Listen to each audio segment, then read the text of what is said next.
कर रहे थे वो था नेट फोर्स। हम सिर्फ F को कंसीडर कर रहे थे। तो आपके मन में आ सकता है कि भाई अगर नेट फोर्स इसमें 0 है तो फिर पोटेंशियल एनर्जी कैसे बढ़ रहा है। आप यहां पर इस तरह से इसे समझे कि अगर हम इस बॉडी पे काम करेंगे, कुछ ऊपर की तरफ धीरे धीरे इसे उठाएंगे, तो हम चूंकि इस बॉल पे काम कर रहे हैं तो इसका पोटेंशियल एनर्जी बढ़ेगा, चूंकि हम अपना जो एनर्जी है उसे लूज कर रहे हैं और वो उस बॉल को मिल रहा है। अब अगर यहां से ग्रेविटी काम करना शुरू कर देता है इस बॉल पे, ग्रेविटी से नीचे की तरफ पुल करना शुरू कर देता है, mg फोर्स लगता है और ये गिरने लगता है, तब इसका पोटेंशियल एनर्जी घटता है। इसका मतलब ग्रेविटेशनल फोर्स अगर कुछ काम करेगा, ये क्या है, ग्रेविटेशनल फोर्स है नीचे की तरफ, mg जो खींच रहा वो अगर कुछ डिस्प्लेसमेंट लाता है, दैट मीन बॉल अगर नीचे की तरफ मूव करने लगता है, अब ये यहां पर गिर गया मान ले, सो ये जो काम कर रहा है ग्रेविटेशनल फोर्स, उसके कारण इसका पोटेंशियल एनर्जी घटता है।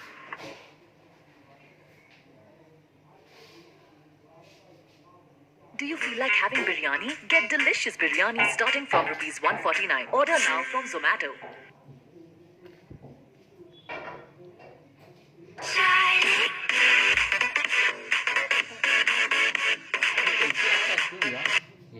डायरेक्टली करेंगे। ग्रेविटेशनल फोर्स क्या करता है, ग्रेविटेशनल फील्ड क्या करता है, ऑब्जेक्ट्स को अपने तरफ खींचता है और खींचने के प्रोसेस में ऑब्जेक्ट्स का जो मोशन होता है वो बढ़ता है, स्पीड बढ़ता है, उसके कारण काइनेटिक एनर्जी बढ़ता है।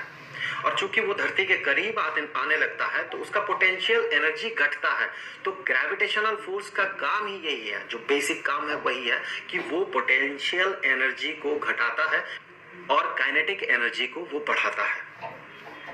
हम जब इस पे काम करते हैं तो हम इसके पोटेंशियल एनर्जी को बढ़ा सकते हैं, साथ ही साथ हो सकता है काइनेटिक एनर्जी को भी बढ़ा दें। हाँ, यहां पर एक बात और कि इस चेंज इन पोटेंशियल एनर्जी को हम हमेशा नहीं कह सकते हैं mg into change in height. अगर ये हाइट बहुत बहुत बहुत ज्यादा होता है उस केस में हम ये नहीं कह सकते हैं।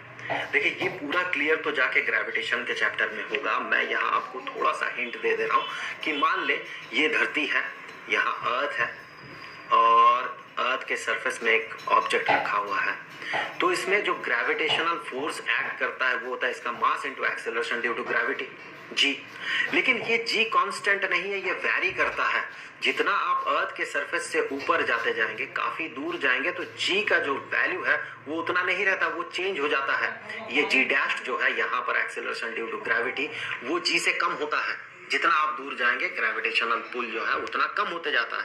इसका मतलब अगर आप धीरे धीरे ऊपर की तरफ इसे चढ़ा रहे हैं तो अभी तो आप फोर्स लगा रहे हैं mg, लेकिन वही फोर्स धीरे धीरे घटते जाएगा। जितना ऊपर जाएगा ये जो है फोर्स, ये mg डैश हो गया मान ले यहाँ पर, जबकि g डैश g से छोटा होगा। तो अब जो आप फोर्स लगाएंगे वो फोर्स अब mg डैश होगा, वो कम होगा। यहाँ पर आप इतना फोर्स लगा रहे हैं, यहाँ पर इतना फोर्स लगा रहे हैं। दैट मीन हम जब किसी ऑब्जेक्ट को ऊपर की तरफ चढ़ाते हैं तो वो फोर्स जो हम लगाते हैं वो वेरिएबल फोर्स होता है, कांस्टेंट फोर्स नहीं होता है। तो हमेशा आप ये नहीं कह सकते हैं force is equal to mg, क्योंकि g जो है ये वेरी करता है, जितना ऊपर जाएंगे उतना वो चेंज होगा। लेकिन बहुत छोटे डिस्टेंसेस के लिए हम मान लेते हैं g इज ऑलमोस्ट सेम। अगर 100 मीटर ऊपर चढ़ाना, 200-400 मीटर ऊपर चढ़ाना है तो हम मान सकते हैं कि g जो है वो कांस्टेंट है। वो इतना कम वैरी करेगा, नेग्लिजिबली वैरी करेगा कि उसे हम कंसीडर ही नहीं कर सकते हैं। कंसीडर करने का मतलब भी नहीं बनता है, क्योंकि हम उतना एक्यूरेट है ही नहीं, हम उतना एक्यूरेसी हम कंसीडर ही नहीं कर सकते। अगर आपका एक्सपेरिमेंट डिमांड करता है उतना एक्यूरेसी, देन आप इसे वेरिएबल फोर्स की तरह ट्रीट कर सकते हैं, variable acceleration due to gravity की तरह ट्रीट कर सकते हैं। लेकिन नॉर्मल लाइफ में इतना एक्यूरेसी की जरूरत होता नहीं है। अगर मैं कहता हूँ एक बॉडी का मास 1 किलोग्राम है, तो क्या वो डेफिनेटली 1 किलोग्राम ही होगा? क्या वो 999.9996 ग्राम नहीं हो सकता है?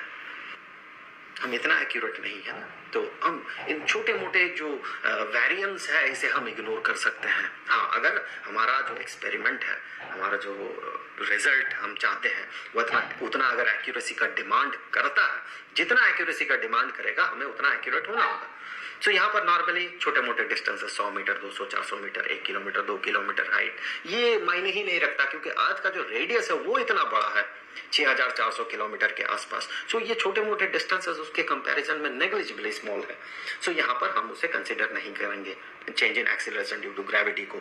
लेकिन अगर डिस्टेंस बहुत ज्यादा हो, अगर मान ले कहा जाए कि 6000 किलोमीटर ऊपर चढ़ाना है आपको, तो फिर आप ये नहीं कह सकते हैं कि पोटेंशियल एनर्जी जो बढ़ेगा वो इतना होगा। चेंज इन हाइट आप सीधा 6000 किलोमीटर नहीं यहाँ इंसर्ट कर सकते हैं।